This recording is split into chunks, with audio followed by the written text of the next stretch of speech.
Welcome to the Airbnb Roadmap, the podcast designed to navigate you through the entire journey of short-term rental success, whether you're just starting out or ready to take your hosting game to the next level. My husband and I became super hosts within just months of launching our first Airbnb and have proudly kept that title ever since. With over 300 reviews and an overall 4.95 star ratings, we picked up a hack or two I'm excited to share with you. In each episode, I break down the strategies, insights, and industry secrets that set profitable short-term rentals apart. From choosing the right property, understanding local regulations, and obtaining your first listing to go beyond just the basics, I'm here to share everything you need to succeed. So, if you're ready to map out your path to Airbnb success and unlock the full potential of short-term rentals, join me on the Airbnb Roadmap. Your journey starts here.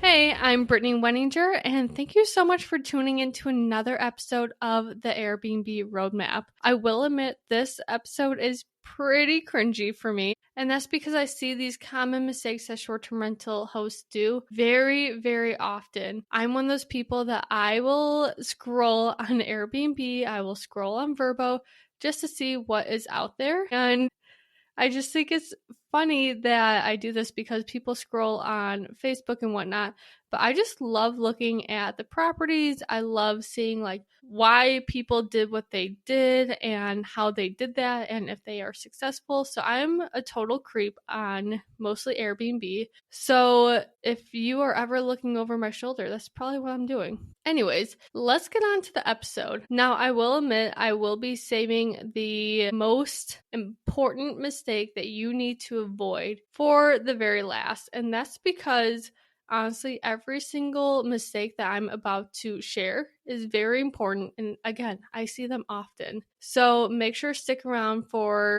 the very last common mistake. But let's actually get into the episode. So the very first common mistake is very simple, and this is just not knowing your guest. So when you are looking for a market to invest in, you're going to figure out what is drawing people into that area. Again, if you've listened to other episodes, you know that Clay and I have made this mistake, and honestly, that's how common it is. So know the market. Is there a ski resort nearby? Is this a family-friendly town that has a lot of kid amenities? What is drawing people to that township? And you need to advertise for that. So if there's a ski resort nearby, what would you think that you would need in your short-term rental to get people to book your stay over the rest of the competition? Some examples might be snowboarding racks, ski racks, boot warmers, like anything like that a guest will be like, oh my gosh, thank you so much. I didn't even think about bringing this stuff, and this is such a huge perk. So like boot warmers, that's a big thing because when you are living right next to a ski resort and then you come to the cabin, you want to get all warm and cozy. That's like drying off your boots and making sure that there's extra blankets to like cuddle up in. Another thing is if you are advertising your short-term rental as a kid-friendly environment, make sure to actually have kid-friendly items to do, especially baby gates. Baby gates are a huge thing that a lot of people kind of miss. And I will admit, like in my short-term rental, we have really wicked stairs. Like our staircase is probably to code back in the day, but definitely not to code now. And I don't advertise that this is kind of like a kid-friendly cabin, but we do have a good amount of kids that stay at the cabin, so we had to recently buy baby gates because if they fall down those stairs, sorry, but like they're probably going to break an arm or a leg. Now, another thing to think about is if you have a cabin on the lake. When you are swimming in the lake, or let's say like even a beach, you get sandy, you get gross, you might want to shower before even getting into the property. So having an outdoor shower might be very appealing to people, especially if they don't want to bring all of that dirt into your property because they're respectful. They're nice guests. So overall, just make sure to tailor your property and market to meet the needs of the consumer. The consumer is obviously the guest. Now, the big mistake number 2 is cleaning, maintenance, and furniture. We all know that you want to make your short-term rental look as nice as possible, which is great.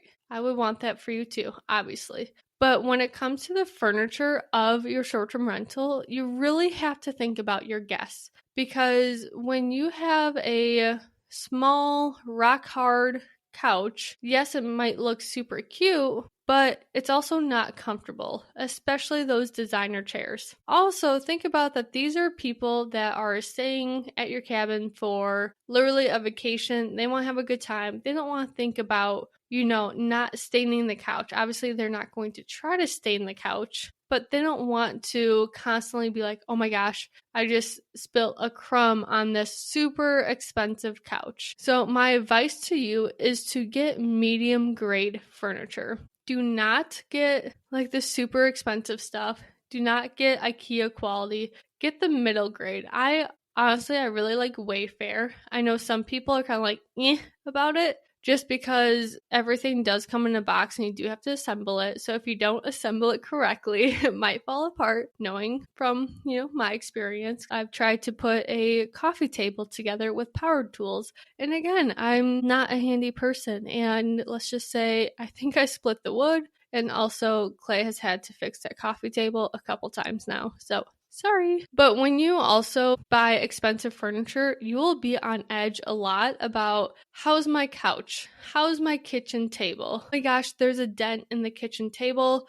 I am so mad, and the short-term rental life is not for me. Again, I've been there. I bought my my dream kitchen table, and one of the cabins is mid-century modern. Our house is not that style, so when I saw this online, I'm like, yes, like I finally get my dream kitchen table. And of course, someone played quarters on it, probably dice or quarters, I don't know. Either way, there's a lot of little dents in there, and I was pretty upset at first, and Clay had to remind me that this is a rental. I knew what I was doing with buying this kitchen table, and I just have to live with it. So thank you, Clay, for calming me down, because it's so true that was totally my fault for buying my dream kitchen table, and here we are. So just remember to buy middle grade quality, not high, not low. Also, when you buy something from IKEA, side note is that IKEA doesn't deliver. So if you like everything to be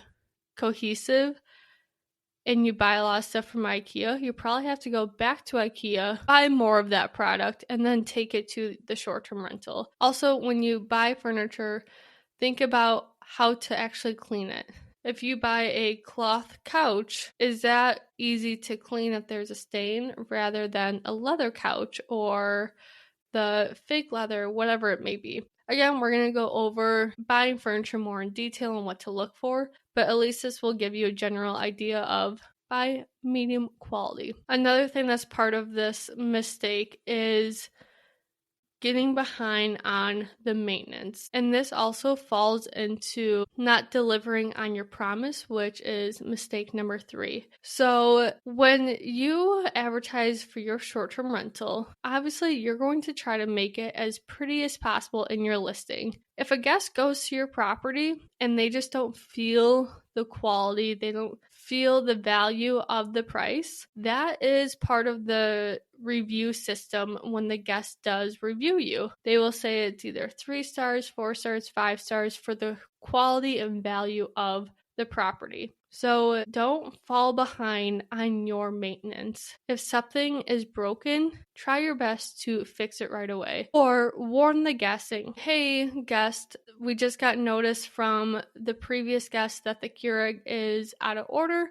We are trying our best to get a new Keurig there as fast as possible, but just want to let you know I'm a huge coffee drinker as well, so I hope that this is a good heads up. Just something simple like that, and kind of let them know that, hey, the item is broken, we are aware of it, sorry in advance. That way the guests will have enough time to bring their own coffee maker and coffee grounds.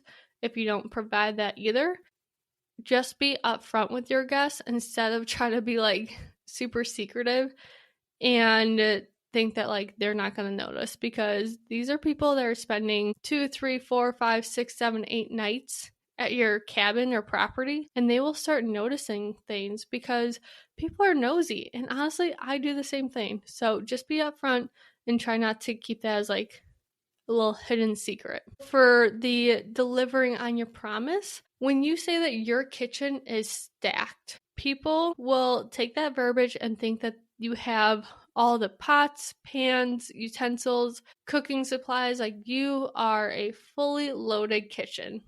A lot of times people do book a short-term rental because they have the option to actually cook, and then that way they don't have to go out to eat all the time. So if you are advertising for a fully stocked kitchen, make sure that your kitchen is actually fully stocked and not missing any essential items, kind of like pots, pans, cooking utensils, silverware, like just stuff like that. Make sure to have enough plates and bowls for the amount of people that you are advertising for. So if you have an 8-person property, make sure to have at least 8 plates. I've seen that happen. I've gone to a couple short-term rentals and they advertise for, let's say, 15 people and there's only 10 plates. And I'm like, if you're going to advertise for 15 people, like, let's have enough plates and bowls to actually feed all the mouths that you are saying that you can accommodate to. The one thing that we do to help avoid this situation is we literally stay in our short-term rental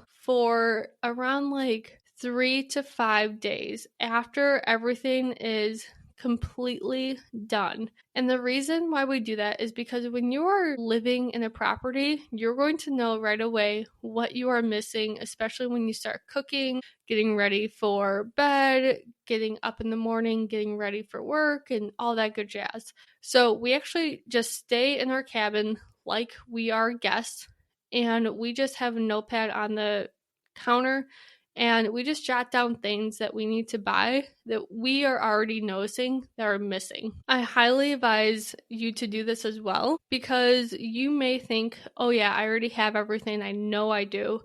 Chances are there are some things that you are totally missing that you aren't realizing until you actually need that item. So make sure that your cabin is 100% fully equipped for the amount of people, as well as delivering on the promise that you are marketing. Thinking of listing your property on Airbnb? Here's an exciting opportunity just for you. When you sign up and use my name, Brittany Wenninger, you'll receive exclusive guidance on your profile. I'll work with you personally to make your listing shine, highlighting what makes your property special, appealing to the guests, and ensuring it stands out from the rest. Plus, you'll receive $48 when you launch and host your first guest in 180 days from signing up with the link in my show notes. It's a unique chance to get an insider perspective and boost your listing's appeal from day one. Don't just list your property. Let's make it unforgettable. Again, sign up by clicking the link in the show notes, and let's elevate your Airbnb game together. Speaking of marketing, the common mistake number 4, which is failing to invest in marketing from the start.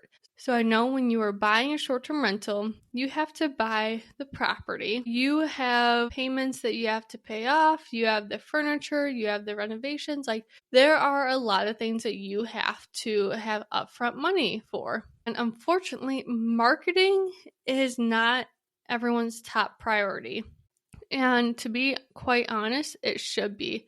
Because without the marketing, people will not be going to your short-term rental. So when I'm talking about marketing, the photos, the descriptions, the branding, as well as the SEO and keywords, like, there's a lot to go over for marketing, but this is a huge mistake that people just totally bypass or forget. So a photographer could be up to, let's say, $500, depending on your area. They could be more, they could be less, but photographers are not the cheapest people. But this is so important to have professional photos of your short-term rental, because no one likes to have photos on your phone. And I will admit, like, our very first property, I took it from the phone, but I'm also really good at taking photos and using filters and whatnot to actually make the photo look good. So people probably think that a professional took these photos really off of my phone.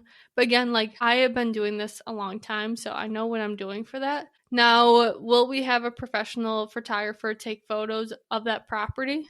Honestly, probably eventually.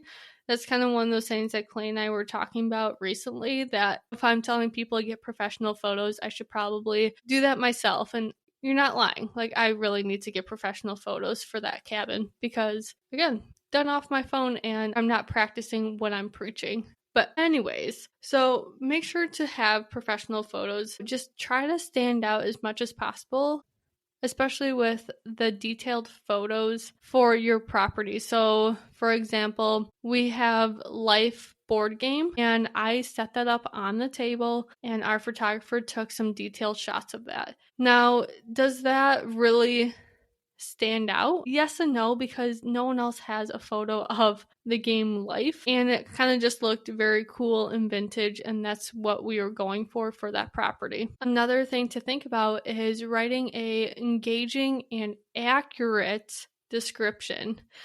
The reason why I really said the word accurate, because again, like if you are not delivering on your promise, people will be very disappointed. So make sure that everything that you are saying in your description is not a lie and you are actually providing information about your property and you're not fluffing anything. So like let's say for example, if the ski resort is 15 minutes away and you're advertising that the ski resort is 10 minutes away, people are going to be a little disappointed about that additional 5 minutes. Now, is that a huge deal?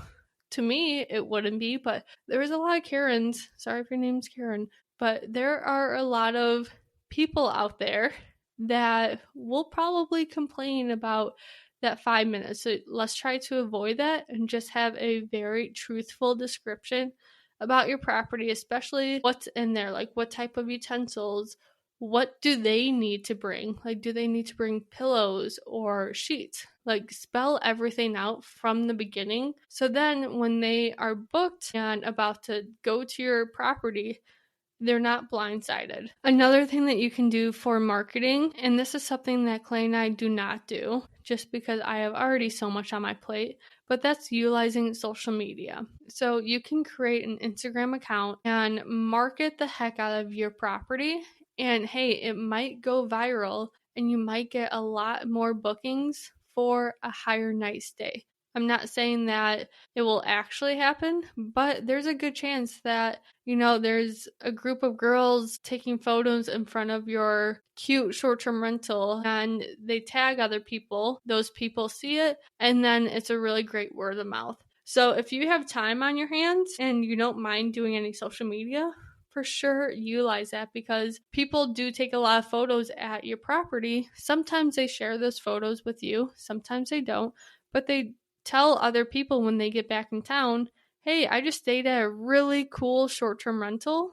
They're probably going to say Airbnb. Hey, I just stayed at a really cool Airbnb. Check out this listing. And then that friend is going to go there. Now, are you ready for the big mistake that will cost you so much money? I've had to stop a couple people from making this mistake, and I'm so happy I caught them just because I was chit-chatting with them and then they were telling me about their property, and I asked one question that probably like their stomach dropped when I asked this question. That question is, did you get your license to operate your short-term rental? Again, the question is, did you get your license to operate your short-term rental? This is a huge question because when I asked this, a couple people have told me no, and that is terrifying when I see that answer. Obviously, if you got your license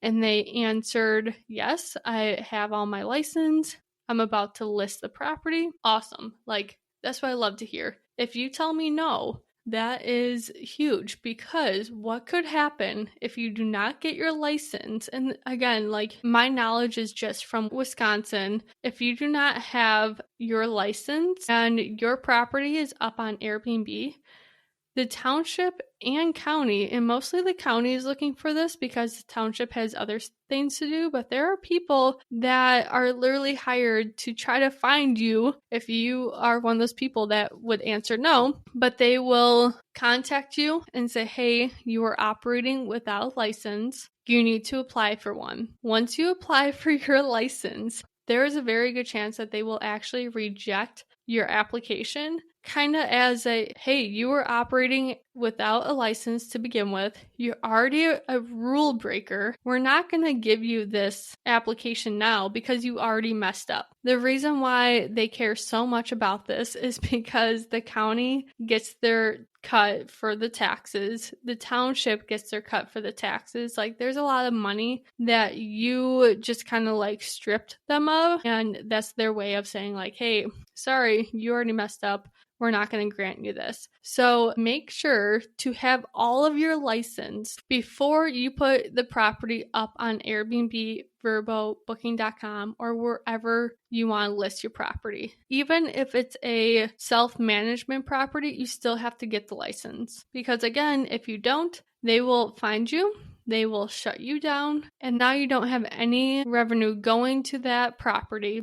And you probably have to sell it. You also probably won't be able to list another property in that county. So if it's a great market and you wanted to buy a couple of properties in that county, well, there's a good chance that they will remember your name because there's not that many people that do this, but there are the people out there that will attempt to do this and not know what they're doing. But that county will say, sorry, like one strike and you're out. So if you get anything from this episode, it is that last mistake, because it will be a huge one. It will cost you so much money, especially if you need to sell the property and you want to use a real estate agent. That real estate agent will charge you commission. So overall, that expense for that one mistake will be probably tens of thousands of dollars. So please don't do it. Okay, I know I got a little heated right there, but that is how important that is. And my huge pet peeve, because it's such an easy thing to avoid. But anyways, I hope that you took a lot of great notes from today's episode, and just make sure that this stuff is not repeated by you, because now you know the things to look out for and try to avoid yourself, because these are honestly, like, they are all very common.